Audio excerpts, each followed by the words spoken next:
My name's Penny Leathers. I was 34 weeks pregnant when I finally learned what real family meant to my mother, and that it didn't include me. That morning, sunlight poured through the kitchen window, glinting off a tray of pink and gold balloons and the soft shimmer of gift wrap. David, my husband, hummed to himself as he arranged a tray of mini quiches and deviled eggs.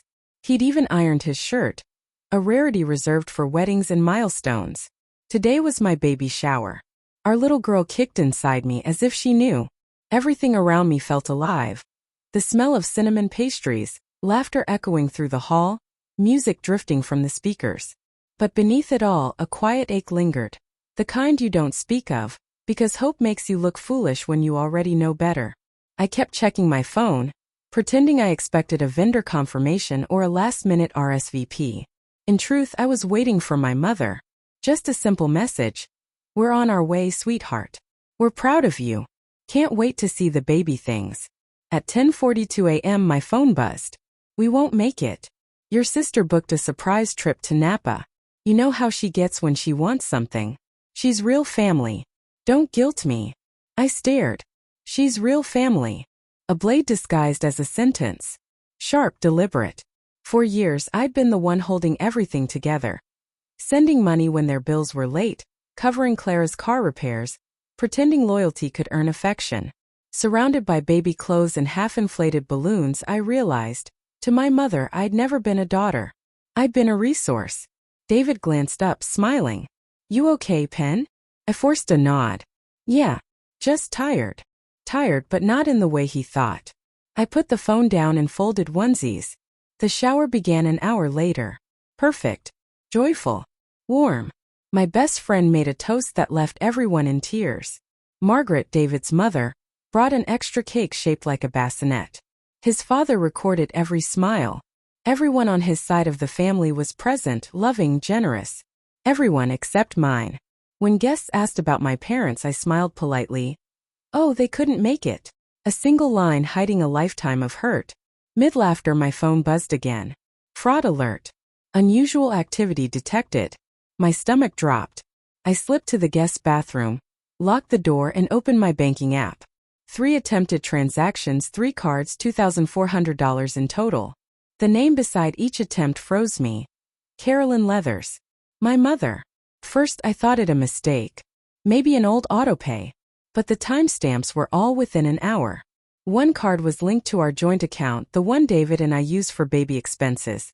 She hadn't skipped my shower. She tried to rob me during it. Something inside me went still. No tears. No screaming. Just clarity. I scrolled through every account, login and shared card. One by one. Passwords changed, permissions revoked, links closed. Invisible threads that had strangled me for years cut. I looked in the mirror. Pale, calm, composed. I whispered. You chose wine over family. I'll choose peace over guilt. By the time the last guest left, my phone glowed with notifications. 16 missed calls, 23 texts, 3 voicemails. Why are the cards not working? I just needed to move some money. Don't be dramatic, Penny. I'm still your mother. You owe me after everything I've done for you. I deleted every message, not out of anger but exhaustion. David was on the bed. He didn't ask. Just softly. You okay? I'm done, I said. He studied me. Then let's shut them down completely. That night, while I folded tiny onesies, David sat beside me with his laptop. Every shared account, every emergency card, every forgotten link erased. When he closed the laptop, he rested a hand on my stomach. She's not going to grow up thinking this is normal, he said. Not your mom, not your sister. She deserves better. I whispered, so do I. An hour later, a final voicemail arrived. I didn't open it. Just stared. You said there'd be consequences, Mom. You were right. By morning, my phone was a battlefield. 37 missed calls, 9 voicemails, 28 unread texts. Most from my mother, a few from Clara, the self-declared golden child. Soft at first. Mom's just stressed, Penny. You're overreacting. Then sharp. It's just money. You act like we stole from a stranger. And finally, you're not the victim here. Grow up. Calm washed over me. Clara didn't even pretend to be surprised. She always knew. For years, I'd been the quiet benefactor, the invisible wallet behind their comfort. Mortgage payments handled by mysterious deposits, medical bills that vanished, groceries magically restocked. Mom called it helping the family. I called it keeping the peace until now. I called my accountant, Mark. Stop automatic transfers to my parents' mortgage. Freeze everything. He hesitated. Are you sure? I was. Freeing, terrifying, like cutting the rope of a hot air balloon anchored too long. By noon, the ripple began. Mom's health insurance card declined at CVS. Dad's blood pressure medication denied. Thyroid pills uncovered. Voicemail. Penny, what did you do? We're at the pharmacy. This is childish. You're putting your father's health at risk. I didn't answer. Then gas, internet, Amazon Prime, one failure after another. Every missed payment, a new voicemail. You're really going to do this after everything we sacrificed? We're family, Penny. Family helps each other. Family. Once a word of love. Now a word of theft disguised as entitlement. By evening, David came home. I sat in the nursery, surrounded by unopened gifts in silence. He crouched beside me. You okay? I don't think they ever loved me, David. They just managed me. He didn't argue. Just wrapped his arms around me. Then we stopped letting them manage us. All of them. He opened his laptop on the floor. Old joint phone plans canceled. Savings accounts closed. Emergency access gone. Old car insurance policy removed. Each click deliberate, final. She's not just losing access, Penny, David said. She's losing control. That's what she can't stand. Next morning the voicemail shifted. Rehearsed. Penny, please. You don't understand. Your father's depressed. We need time. And one final. You think you're better than us now? Don't forget who raised you. You'll regret this. I kept that one, not as evidence but a reminder. Days passed. Silence grew heavier, angrier. Then while sorting baby clothes, my phone buzzed. A message from Aunt June. Sweetheart, what's going on?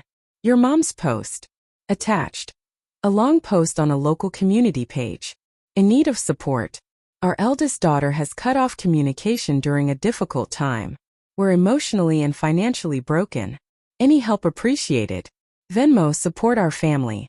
The room blurred. She turned me into a villain. Nothing about the theft. Nothing about the baby shower. Years of financial lifelines erased.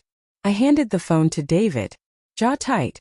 She's weaponizing pity, he said flatly. Classic Caroline. Should I respond? I asked. Not yet. Later, Margaret called. Calm edge beneath. We're having a family dinner tomorrow. Everyone's invited. The next evening, walking into a storm disguised as a dinner party. Candles, china, perfect meal. David silent beside me. My parents arrived, smiling, polite. Mom in silk, Dad with cheap wine. Penny, she chirped. You look radiant. I didn't respond. The tension hummed. Static electricity under polite chatter. Clara sat across, eyes darting. Dinner began, quiet, mechanical. Halfway through, Margaret stood, raised her glass. I just want to thank everyone for coming. It's important we clear the air. Mom froze, smile still plastered. Margaret turned to her. Carolyn, why did you try to withdraw $2,400 from Penny's account on the day of her baby shower? Silence. Blink. Forced laugh. Oh, that was a misunderstanding. We've moved past that. David stood. Quiet, steady, sharp as glass. No. We haven't. We moved past you. Dad's fork clattered. Clara sank lower. Mom's smile faltered. Margaret. We know exactly what she told you. We also know about the GoFundMe. Electricity filled the room. Mom's composure cracked. Her composure finally cracked. That was to help with expenses. You don't know what we're dealing with, she said. Maybe because you've been busy inventing stories, Margaret shot back sharply. Clara muttered under her breath. This is ridiculous. My heart hammered, but I stayed silent. I didn't need to speak. Everything I'd ever tried to explain was unfolding through their own words. Then David said it. The line that ended the pretense. You lied. You stole. And when that stopped working, you begged strangers for sympathy. You're not victims, Caroline. You're manipulators. The room went utterly silent. My father opened his mouth, tried to say something. David, let's calm down. His voice cracked mid-sentence. Mom stood abruptly, clutching her purse. This is absurd. We came here to make peace, not be ambushed. Margaret didn't flinch. You came to rewrite history. Not this time. They left 10 minutes later, slamming the front door behind them. For a long time the house remained quiet. Only the faint hum of the fridge and Clara's abandoned phone buzzing against the table broke the stillness. Finally, Margaret exhaled and sank back into her chair. Well, she said, that's done. But it wasn't over. Not yet. Because when people like my mother lose control, they don't pause to reflect, they plan retaliation. That night, lying awake beside David, listening to rain pattering against the window, I felt it. She was already scheming her next move. 2 weeks later, on a gray Tuesday morning, my water broke. It was calm. No chaos, no frantic dash. Just quiet in our kitchen. The scent of toast lingering in the air. David froze, knife mid-hand. Is it time? I nodded, laughing through tears. Yeah, it's time. 6 hours later, under gentle hospital lights, to the steady rhythm of the fetal monitor, our daughter arrived. Tiny, perfect, loud. When they placed her on my chest, I whispered, "You're here." For the first time in months, peace wasn't silence. It was her heartbeat against mine. David cut the cord. I thought maybe this is what family really is, not guilt, not duty, just love. His parents arrived that evening. Gentle, emotional, overflowing with warmth. Margaret cried when she saw the baby. His father brought a small silver locket engraved with her initials. Quiet, intimate, sincere. My parents didn't call. No texts. Not even Clara. 3 days later we came home. I was exhausted, drifting between joy and disbelief. Nursing the baby, my phone lit up with an Instagram notification. Clara had posted a new photo. Curiosity nudged me. I opened it. Her sitting at a restaurant, champagne glass in hand, captioned, "Some people pop bottles, some pop out babies. Guess who's doing better?" David noticed my expression. "What is it?" I handed him the phone. He looked, then set it down. "She's desperate for attention," he said. "Don't give it to her." But the next knock at the door made ignoring it impossible. Late afternoon. I thought maybe a neighbor, until I peered through the peephole. My parents. David stiffened, opened the door just a crack. Mom smiled, casual. "We just want to see her." "You can't be here," he said evenly. "She's our granddaughter," Mom pressed. "You lost that right when you tried to steal from my wife," David replied calmly, firmly. Dad muttered something. "Let's just talk, son. Come on." David didn't budge. I watched from the hallway, heart pounding. Not from fear, but from the mix of heartbreak and disbelief. Mom's voice rose. "Penny, come out here. Don't hide behind him." The tone that once shrank me now bounced off harmlessly. David glanced at me, low and steady. "Do you want to handle this, or should I?" I shook my head. "No." He nodded once and closed the door firmly. Behind it, muffled yelling, then footsteps retreating. An hour later, Clara posted again. A zoomed-in picture of our house. Caption: "Guess who won't let her parents meet their granddaughter?" Comments flooded in, but this time strangers defended me. "Wait, aren't these the ones who skipped her baby shower? Started that fake GoFundMe? Maybe she has a reason." That night, Margaret called. "Don't worry about the noise," she said. "People see the truth eventually." She invited us for a small family gathering that weekend. Just her side, to celebrate the baby. Saturday arrived. The air smelled of rain and roasted chicken. Candles flickered, laughter and baby giggles filled the room. The warmth I'd always sought but never received at my family's table. Halfway through dinner, David fell silent, staring out the window. I followed his gaze. My parents stood in the driveway. Mom clutched a gift bag, Dad trying to look harmless. David's jaw tightened as he approached the door. Margaret followed. "Please," Mom said softly. "We just want to be part of her life." Margaret stepped forward, voice calm, air freezing. "You had every chance, Caroline. You chose wine and money instead." Mom opened her mouth, but no sound emerged. She looked at me, at my daughter in my arms. And then I saw it, her dawning realization. Not guilt, not love, just that her control was gone. They left wordless. That night, rocking my daughter to sleep, I whispered, I thought peace would feel louder, but it's just quiet. For the first time, I was okay with that. A month later, an envelope arrived. No return address. Mom's handwriting, the familiar looping script. It sat on the counter for 3 days before I opened it, each glance tightening my chest. Inside. Nostalgia wearing guilt like perfume. Penny, I don't know what happened between us. Things have been tense. But families fight. I miss you. I remember the flowers you brought me as a child. Do you remember that? Memory she'd already rewritten in her mind. No acknowledgement of the baby shower or theft. Just a final line. You'll understand one day when your daughter grows up. Hands shaking. Not from sadness but anger. That was her message. Not I'm sorry but you'll become me. David found me standing there, letter in one hand, photo in the other. What did she say? He asked softly. I handed it to him. Quietly he read it. Then looked at me. You don't have to reply. I know, I whispered. But you might. He frowned, concerned. Because everyone else will tell me to, I admitted. Aunt, cousins, church friends, she's still your mother. Within days my phone flooded with advice. Be the bigger person.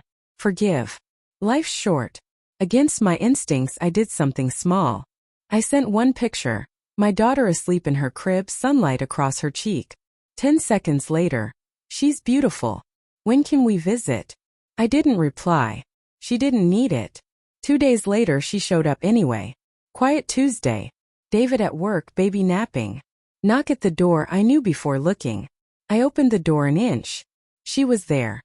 Neat hair, careful smile, as if dropping by for coffee instead of invading boundaries.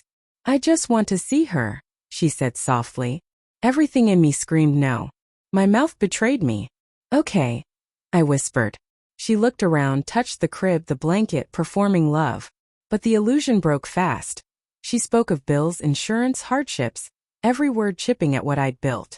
David came home an hour later. Face fallen. Quietly. You promised. I said nothing. He gently took our daughter and left the room. That night, he packed a small bag, taking the baby to his parents. He needed space, not to punish me but to protect what we'd built. A week of silence. No cries, no laughter.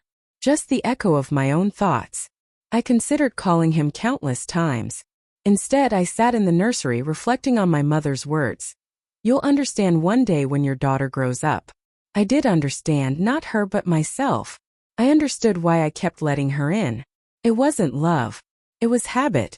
A reflex shaped by years of craving approval. Mistaking survival for connection.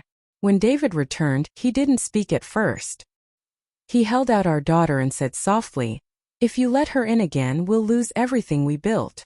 I know, I whispered, tears streaming silently. He looked at me long, kissed my forehead. Then we start over. But the door stays locked. That night, after he fell asleep, I found the letter still on the counter. I read it one last time. Every line, every manipulation. Then I fed it into the fireplace. Paper curled, blackened, turned to ash. As the flame died, I whispered, they didn't break me. I did every time I let them back in. And for the first time in my life, I feel not guilt but freedom.